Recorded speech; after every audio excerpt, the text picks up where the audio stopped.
nuyu nañ leen di rafetlu ànd bi ngeen ànd ak 2A TV ñi am mbégte di ñëw ak yéen ci entretien bi nga xam ne fas yéene nañ ko sekk ak Jo Gorayeb moom nag fii lañ ko fekk ci Fimela ñu fas yéene waxtaane ak moom loo xamante ne soxal na napp bi yéen a ngi dégg fan yëpp coowal licence de pêche yi nga xamante ne ku nekk a ngi koy waxtaane ñu dégg ne tamit nguuru président Bassirou Diomaye Faye daal di nay dakkandi li nga xamante ne moo fa di ay contrat ak lépp lu ci aju géej gi yëpp napp nañ ko géej gi bëri na loo xamante ne ñàkk nañ ko géej gi amatul dara moo li gisatuñ dara dee waxtaan yoo xamante ne boo ci dalalee ko ci mel ni Jo Gorayeb ñëpp xam ko ci tund wi mi yëngatu bu baax a baax ci wàllum napp bi am ci expérience ci ay année yu bëri daf ci am solo ñu sekk ak moom waxtaan boobu Jo ñu bàyyi la nga nuyu ak ñi ñuy seetaan.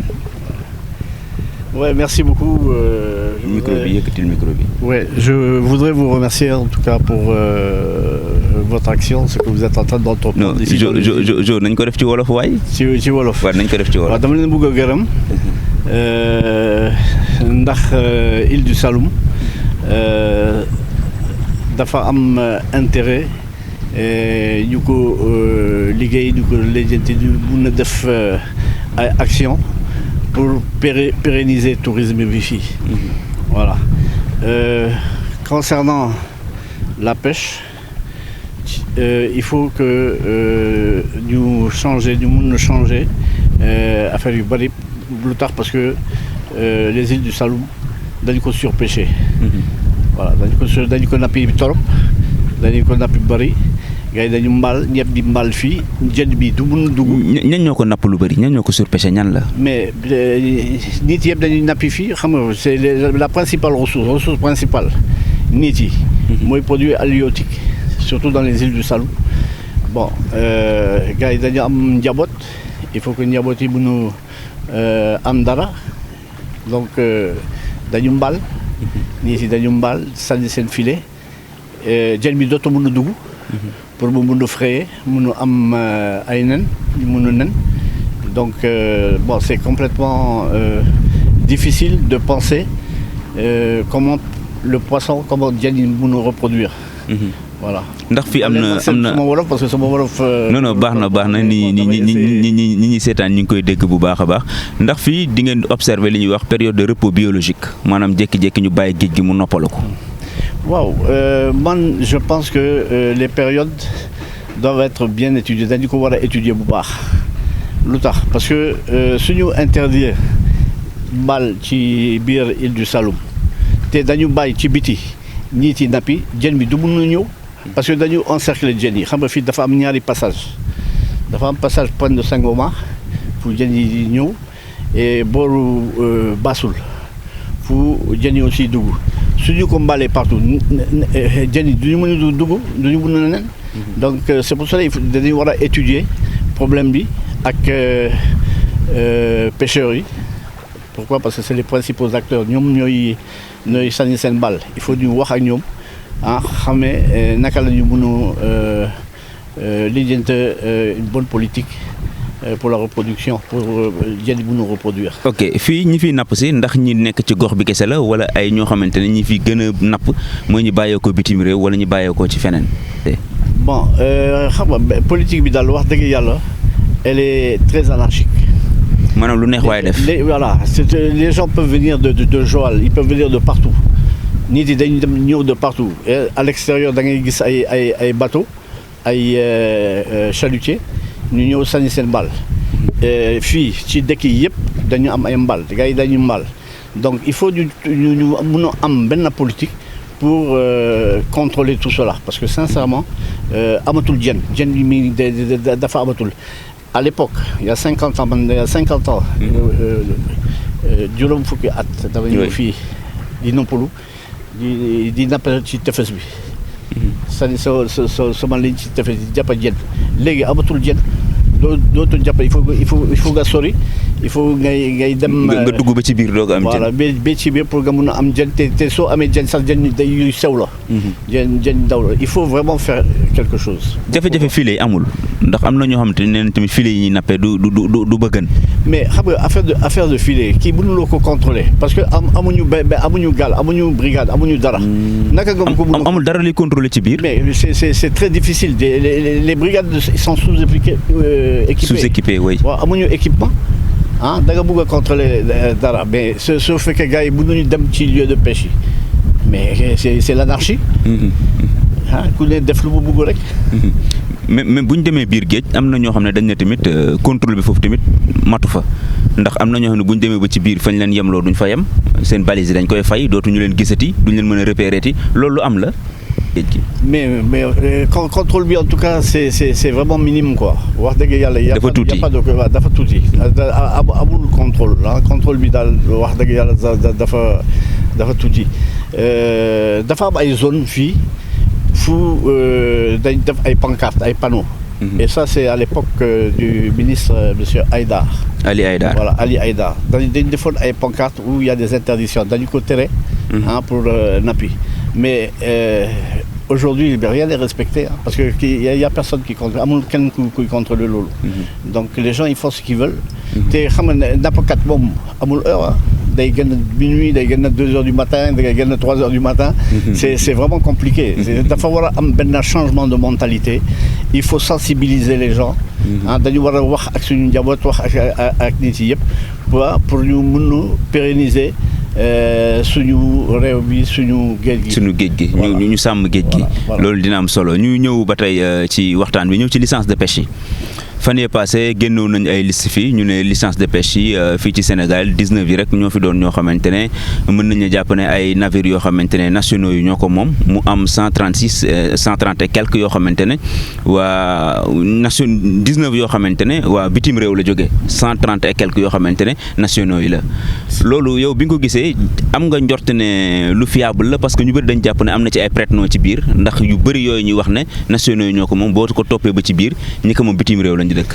man daal dama yaakaar que affaire bi daal soo ko bëgg a contrôler da nga koy gis ak mareyeurs yi parce que mareyeurs bi ñoom ñoo xamee filière bi yëpp. ñoo xamee naka. bal ma nga yëkkati micro bi tuuti. waaw ñoo xamee filière bi ñoo xamee naka. affaire bi demee quoi. il faut ñu gis mareyeurs bi il faut ñu gis propriétaires les propriétaires borom chalutiers yi borom bateau yi ñu wax ak ñoom ñu mun a am. Le vrai lu am lu dëgg ci. La bonne information. La bonne information exactement.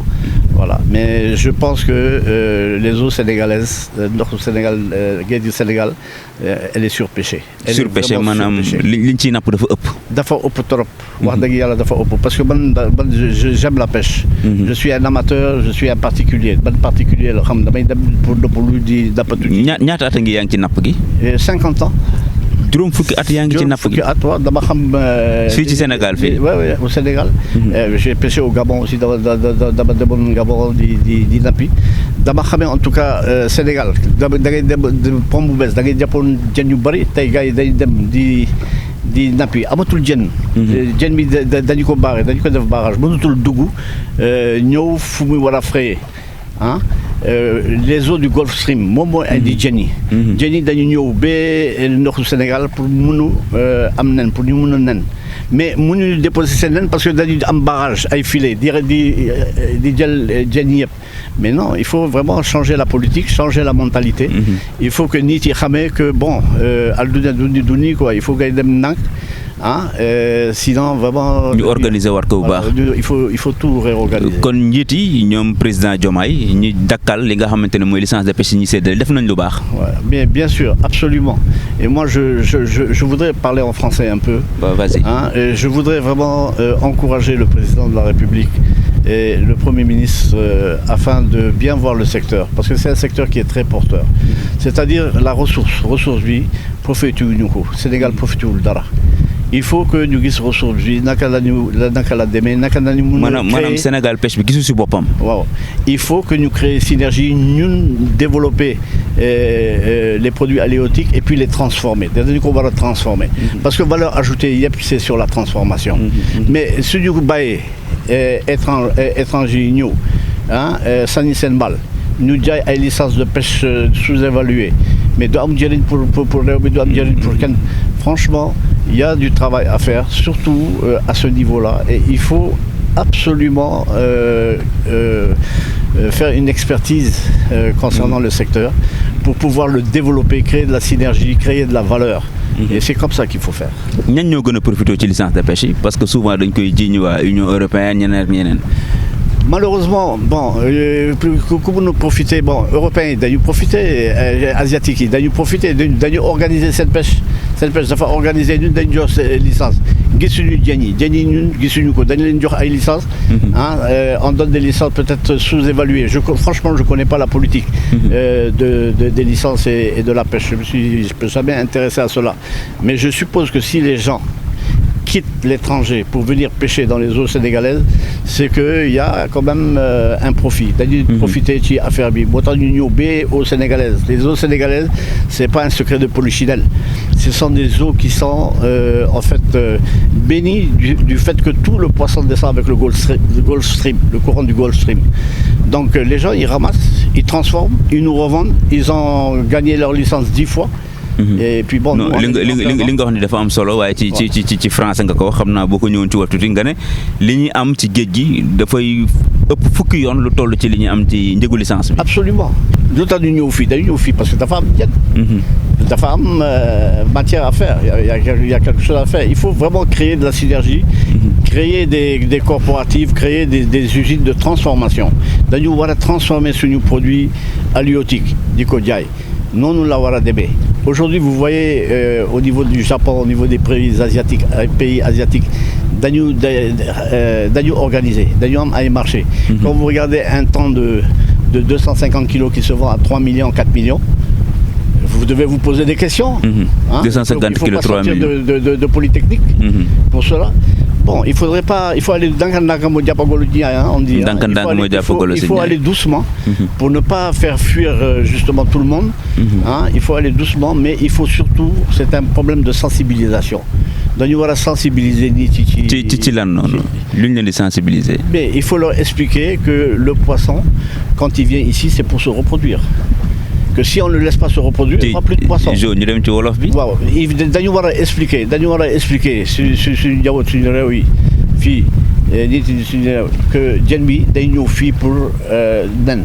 su fekkee ñun dañu mbal géej gi yëpp duñu bàyyi jën bi dugg fii. mais duñu amati jën. moo tax beneen gaal yi dañu ko jël pour dem Europe. jël bi du am beneen njëriñ que dem def ay transhumance pour mun a am liggéey mun a am alors que suñu transformer suñu matière première kuy nappi moom mun na am yeneen liggéey. kon su ma la déggee da nga def mën nga def méngale ñàkkum jën bi ak ndaw yi jël gaal yi dem bitim réew. absolument. gox yi def ci bëri ndaw yoo xamante ne dañuy dem parce que dañu gisatuñ seen bopp ci géej gi. parce que gisuñu dara ci géej gi amatul dara moo tax ñuy dem. nit ku jël gaal yi dem ay mool la ñu xam nga il y a la souffrance parce que jën amatul il faut pas incriminer les autres forcément. Nous aussi on a notre part de responsabilité. Nous aussi on a notre tort. Mais bien sûr dañu am suñu wàllu tort dañu am suñu wàllu responsabilité et vraiment les gens ne réfléchissent pas à une politique qui est prospère qui est duñu xalaat politique ku mënu def que ñu avancer ñu ñëpp on vit au jour le jour et ça c'est très mauvais. ok léegi kilifa yi ban politique lañu war a def pour dakkal surpêche bi nga xam ne yaa ngi koy wax léegi ci géej bi. bon cette politique c'est justement dañu war a inviter acteurs yi yëpp. dañu war a discuter ak acteurs yi yëpp dañu leen war a sensibiliser ci problème yi dañ mun a am en matière de pêche ci pêche bi ci nappa yi bon il faut interdire certaines choses certaines pratiques où on utilise ay filets avec des petites ay may yu sew et dañuy racler yëpp duñu bàyyi dara ci géej gi c'est ce qui est en train d'arriver au Sénégal jën amatul soo bëgg a jën da ngay sori pour am jën oui da ngay sori oui da ngay dem biir géej et puis quelquefois da ngay am ay problèmes parce que gaal yi xam nga c'est pas sûr da nga am ay tempêtes quelquefois bon c'est compliqué voilà maintenant les autres ils ont des chalutiers et puis c'est des gens qui sont aguerris donc nous aussi on doit apprendre déjà dañu war a jàngal quoi xamee naka la ñu war a mun nappi kañ la ñu mun nappi il faudrait vraiment mettre une politique qui soit conséquente pour pouvoir pérenniser tous les effets en fait négatifs, qui soient annihilés. Il faut enlever tout ça. Je su ma la déggee da ngay dafa mel ni am na ñu bëri ñoo xam ne dañu jàpp ne géej gi ñu koy sonal wala ñu koy surpêcher navire yu mag yi kese la wala gaal yu ndaw yi ñiy def pêche artisanale bi ñoom seen yàqute bëriw ci wala li ñuy surpêcher bëriwul loolu lu am la. Non, les artisans, vous savez, les petits pêcheurs là, bon, c'est pas ça le danger. Le danger, c'est quand tu prends des tonnes de poissons, da ngay jël ay tonnes de poissons. Da ngay mbal ay mbal de 1 kilomètre. mbaalu 1 kilomètre sànni ko ci géej. man su ma dem nappi damay jàpp fukki jën wala 10 poissons wala à l'époque. 15 poissons c'était bon, mais da ngay jël ay tonnes poissons ak mbal yi mbal de 1 kilomètre. Attends, y a pas photo. ñan ñooy def loolu. Ah mais ça c'est les chalutiers, c'est les grandes pirogues, les chalutiers, parce que nous aussi on a. mooy borom licence yi. Mais ñun aussi dañu am ay mbal yi on est organisé. Quelquefois c'est des familles de trois grandes pirogues, ñetti pirogues yu mag, et puis il y a les chalutiers aussi qui font des dégâts. Nous tous on fait du dégât. Il faut vraiment sensibiliser les gens. Il faut les sensibiliser, leur expliquer. Et ça c'est important. Ça c'est le plus important, parce que les gens si ils ont tout suñu amul interdit dañu continuer rek. Organisation yi nga xam ne ñoo yëngatu si wàllum napp bi ñu ci mel ni ñoom Greenpeace ak ñeneen est-ce que seen taxawaay bi ñu waroon am ci géej gi ñu ngi koy am. Ah mais absolument. Absolument. Les Greenpeace ils jouent un rôle dañu am un rôle bu baax, parce que c'est dans l'intérêt de l'humanité. C'est dans l'intérêt de tout le monde. S'il n'y a pas de poisson, il n'y aura pas de poisson et pour les Européens et pour les Africains.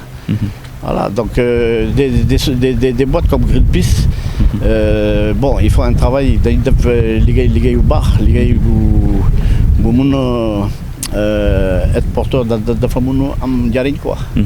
Voilà. Exportation bi ñàkkum jën bi nee nañ exportation bi tamit mooy leen gën a sonal maanaam jën yi ñuy jël di ko bitim réew. ndax am nga ci idée ne lu ëpp si jën yi fii ëllëg ko ñu jëfandikoo bu ñu ko nappee bitim réew la jëm. Mais aujourd'hui tous les poissons sont exportables. jën yi yëpp dañu ko mën a exporter. jën yëpp mën nañu ko génnee bitim réew. dañu ko génne jën yi yëpp man à l'époque je me rappelle la lotte, quand tu regardes la lotte. waaw lotte mooy on l'appelle ici Bulfokkin. Bulfokkin waaw mooy lotte. mooy Bulfokkin. Voilà lotte kenn du ko kenn du ko soxla. kenn bëggu ko. Pourtant les Asiatiques ils adorent la lotte. Aujourd'hui les Européens, les Espagnols, tout le monde aime la lotte. Maintenant même ici on ne jette plus la lotte, on la vend et c'est un des poissons les plus chers. Alors qu'à l'époque bon, c'était un poisson que personne ne voulait. Aujourd'hui, dans les produits halieutiques, tout se mange. Donc les gens abusent partout et puis bon, les gens ils vont dans le sens de leur intérêt. C'est leur intérêt qui prime. Parce que leur intérêt, c'est des familles qui sont derrière, il ne faut pas l'oublier. Et ces gens-là, il faut les aider, il ne faut pas les laisser tomber, au contraire. Moi, je ne dis pas de sévir. Bon, nous taxaw pêche bi, mais il faut nous sensibiliser nit yi. Organiser voilà, il faut nous organiser. Voilà.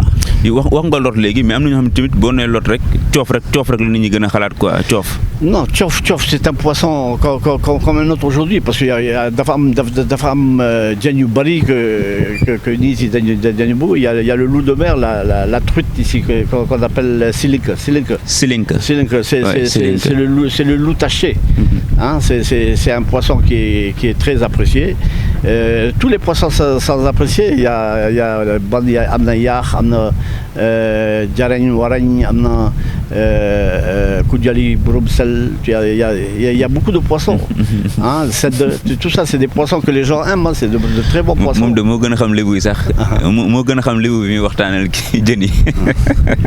enjeu ak yan. mooy poisson yi nga xam ne moom la nit ñi gën a taamu te léegi kenn gisatu ko. bool yi nee nañ yaboy rek a si am léegi yaboy bi sax pour nga am ko problème la. Mais est-ce que vous savez yow xam nga ko yaboy. jën bu baax la. C'est bon pour la santé. C'est pas un mauvais poisson. Yaboy. Ah oui, absolument. Il est riche en oméga 3. C'est un poisson qui est recommandé. C'est que les gens ne savent pas parce que bon, le yaboy dafa bari. Pourtant bon fii da ngay dégg ñu ne yaboy day génn sama cité bi ah yooyu la ñuy wax. Oui, mais il faut pas abuser.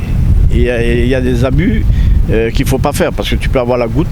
Donc mun na am ay problème de santé tout abus est mauvais. oui ah bon mais yaboy jën bu baax la dañu ko mën a def en conserve dañu ko mën a def en bocal les Européens ils aiment beaucoup ce poisson. lu waral mu cher léegi. léegi jën yi yëpp dañu cher. jën yi yëpp dañu cher amatul jën bu cher léegi sax nit yi da mënutul jënd yaboy sax. oui yaboy da ngay dem su mujj da ngay gis sam bi à l'époque benn sam 10 poissons da nga koy jënd 1000 francs. tey da ngay fay ay 3000 francs. amatul jën parce que jën amatul c'est l'offre et la demande. mooy chef ce mot de la fin. voilà sunu technicien bi nga wax ne li ñu amoon si temps jeex na bëggoon nañ ko gën a yaatal nag. voilà xam naa du ñàkk dinañ fi ñëwaat incha allah ànd ak yow gën a defaat yeneen gëstu ci wàllum napp bi. ok vraiment dama leen gërëm parce que ce sont de très bonnes actions que vous êtes en train de faire. merci. Et aujourd'hui nous avons une nouvelle politique dañu am un nouveau gouvernement avec une nouvelle politique. Je souhaiterais que ces gens qui sont jeunes s'intéressent plus que nous-mêmes. Aux produits de la mer, à la pêche, parce que c'est un secteur qui fait vivre beaucoup de Sénégalais. Donc c'est un secteur clé où il faut réfléchir, où il faut vraiment sensibiliser les gens, que d'aller voir la sensibiliser. Demander au président de la République de songer à ce domaine-là, parce que c'est un secteur clé du Sénégal. C'est une des principales richesses du pays. Effectivement. Voilà. Merci Jogoreb. Je vous remercie. Merci pour ces minutes d'entretien. Ñu ngi koy jaajëfal bu baax a baax di jaajëfal ñëpp ñi nga xamante ne ñoo doon ànd ak ñu duñu suivre di jaajëfal waa askanu Fimela bi yëpp ak waa Nangaan campement bi ñu nga xamante ne foofu la ñu defee entretien bi di leen jaajëfal di leen jox rendez-vous beneen incha allah jaa ngeen jëf.